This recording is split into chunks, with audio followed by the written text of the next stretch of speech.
The Trump administration is escalating attacks on the media during the president's first days in office. Yesterday, during a visit to the CIA, Mr. Trump blamed the press for creating a rift between him and the intelligence community. Then, White House Press Secretary Sean Spicer made his first briefing in office, using the time to berate the media, making false accusations about crowd size. Today, top advisors defended him.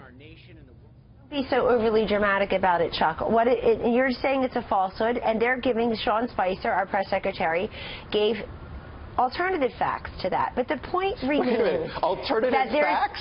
Alternative facts, 4 of the 5 facts he uttered.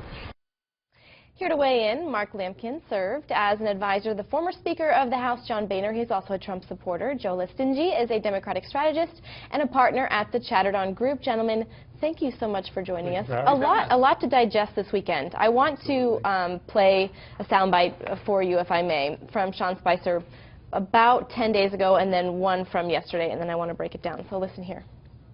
One thing that whether you're Republican, Democrat, Independent, you have your integrity. I may tell a reporter I can't comment on something, or you know, I'm not able to discuss it, but I've never lied. This was the largest audience to ever witness an inauguration, period. All right, Mark, I want to start with you. We're seeing different tones from Sean Spicer, especially with the first briefing, not taking any questions and talking a lot about Inauguration Day, as opposed to maybe perhaps some of the bigger stories of the day, like the British Prime Minister coming this week. I want to ask you, what was your reaction to the first press briefing? You know, I didn't think it was that big of a deal. I think that what they're trying, there's been in the mainstream media, but the liberal critics, there's been this, you know, unending need to undercut and undermine the new president. And I think what Sean was trying to do yesterday is just put a period on it and move on. I think there's a lot of chatter that's really just driving us down a rat hole, and we're ignoring the fact that the American people voted Donald Trump as president. He's taking office, and he wants to actually implement the policies that he said he would do upon taking office, and that's where we're moving forward. Does this shut the door? No, I think that this opened up a whole new door.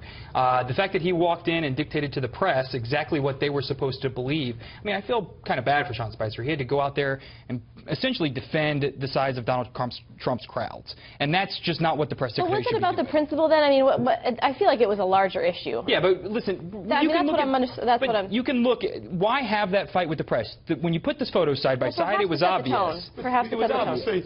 And then they censored the organization that put it out. This is an extension of silly season. Who cares how many people were there?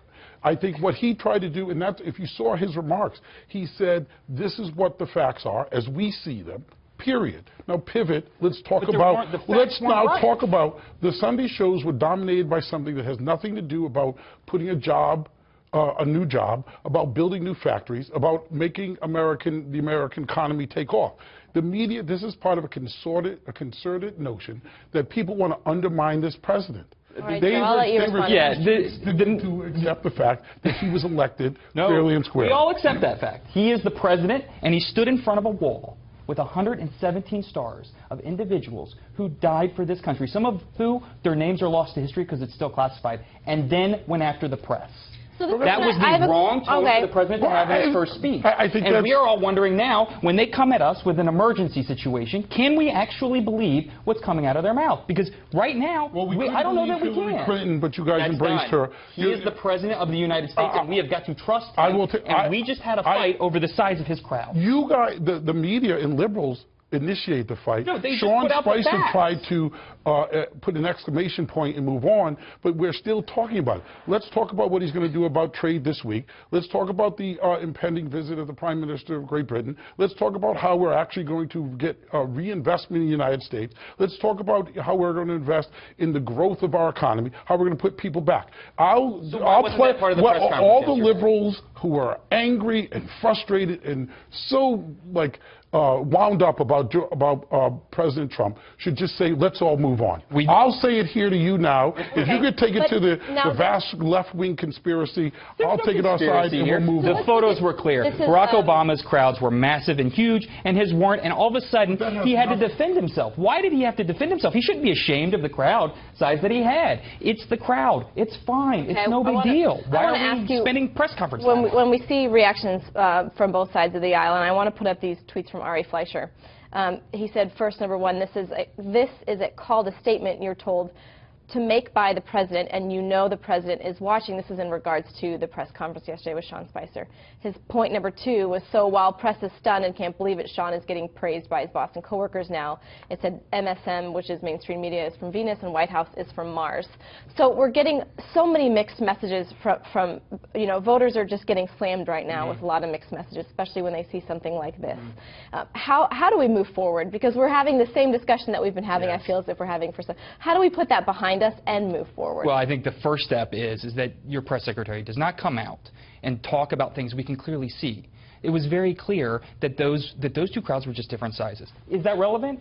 No. But the press secretary walked into the White House briefing room to defend the size of Donald Trump's crowds. And that is wrong. He could have come out and said, listen, we had a great meeting with the CIA today. We talked about this, this, and this. Instead, he yelled. I mean, this is what dictators do in nations. They tell the press, don't believe what you see. Don't believe what is very clear in front of your eyes. It's bigger than it looks. I promise it's bigger than it looks. The only people that are wound up about it are the pundits and prognosticators that got the election wrong. We now they're wrong again. From the White House, though. I think the White they're House frustrated. has to stay but let me stuck finish. to Let the me finish. facts. Let me finish. What we ought to do is we ought to talk about we're going to fix Obamacare, that we're going to actually revise the tax code, we're going to protect and defend American jobs. The media wants to strip Donald Trump bare because they're not happy that they got the election wrong. So let's move forward and actually focus on the issues that matter. I would love to do that. You and I can agree on that. That's right. We can focus on the issues, but every time he gets emasculated, he can't hold a press conference over it. Gentlemen, thank you so much for joining us. Thank you for having us. Appreciate it.